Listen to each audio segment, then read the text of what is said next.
August 4. యెహోవా నీతిమంతుడు, ఆయన నీతిని ప్రేమించును. కీర్తనలు 11:7. ప్రభువు తానే నీతిమంతుడు మరియు తన ప్రజలు నీతియుక్తమైన రీతిలో ప్రవర్తించడం చూడటానికి ఇష్టపడతాడు. విశ్వాసులు దైవిక లేదా నైతిక నియమమునకు అనుగుణమైన నిర్ణయాలను సహజంగానే తీసుకున్నప్పుడు ఆయన సంతోషిస్తాడు. కానీ మనలాంటి లోకంలో ఇది ఎల్లప్పుడూ సులభం కాదు. నైతికత మరియు నీతి నియమాల విషయంలో రాజీ పడడానికి మనం నిరంతరం శోధింపబడతాం.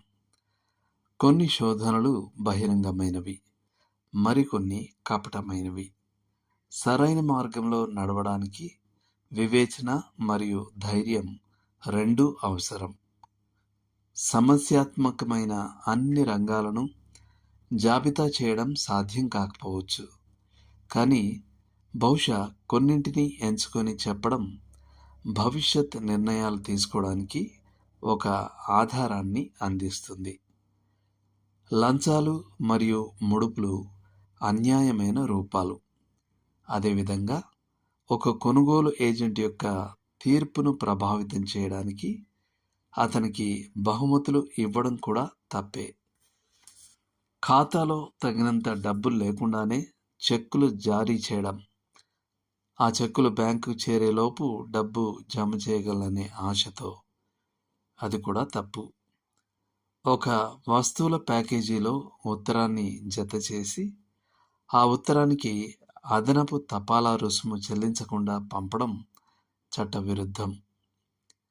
ఒక అధికారి ప్రక్క కార్యాలయంలో కూర్చొని ఉండగా ఫోన్ చేసిన వారికి ఆయన లేడని చెప్పడం ఒక రకమైన మోసం.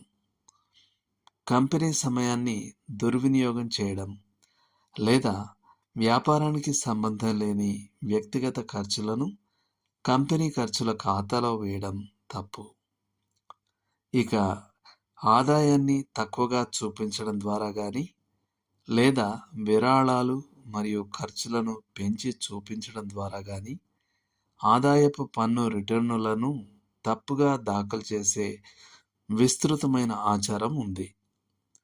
మోసపూరితమైన బీమా క్లెయిమ్లు దాఖలు చేయడం కూడా ఒక మహమ్మారిలా వ్యాపించింది. పనిని ఉద్దేశపూర్వకంగా నెమ్మదిగా చేయుట మరియు నాణ్యత లేని పని చేయుట తప్పు. బహుశా అత్యంత తరచుగా జరిగే దుర్వినియోగాలలో ఒకటి యజమాని సమయాన్ని అనుమతి లేకుండా వ్యక్తిగత పనులకు వాడుకొనుట. బంధువులు లేదా స్నేహితులు స్పష్టంగా తప్పు చేసినప్పుడు వారి పక్షం వహించడం సరైనది కాదు. ఇది తప్పుదారి పట్టించే ప్రేమ మరియు కపటమైన విశ్వాస్యత. తప్పు చేసిన వ్యక్తి ఎవరైనప్పటికీ పాపానికి విరోధంగా మనం సత్యం పక్షాన నిలబడినప్పుడు నీతియుక్తమైన కార్యము నెరవేరుతుంది.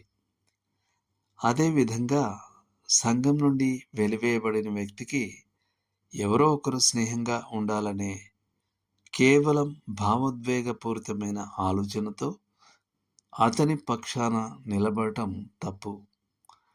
ఇది సంఘంలో విభజనను సృష్టించడానికి మరియు తప్పు చేసిన వానిని అతని దుష్టత్వంలో కఠినపరచడానికి మాత్రమే దారితీస్తుంది.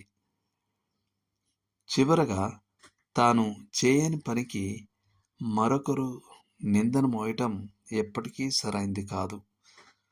తప్పు చేసిన వ్యక్తి ముందుకు వచ్చి ఒప్పుకోనప్పుడు కొందరు సమాధాన ప్రియులు ఆ నిందను స్వీకరించడానికి సిద్ధంగా ఉంటారు.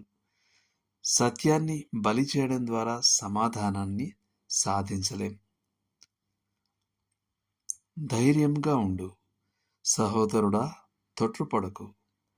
నీ మార్గము రాత్రివలె చీకటిగా ఉన్నా వినయస్తునికి మార్గము చూపుటకు ఒక నక్షత్రం ఉంది. దేవుని యందు నమ్మిక ఉంచి నీతిని జరిగించు. నార్మన్ మ్యాక్లియోడ్ యొక్క కవిత.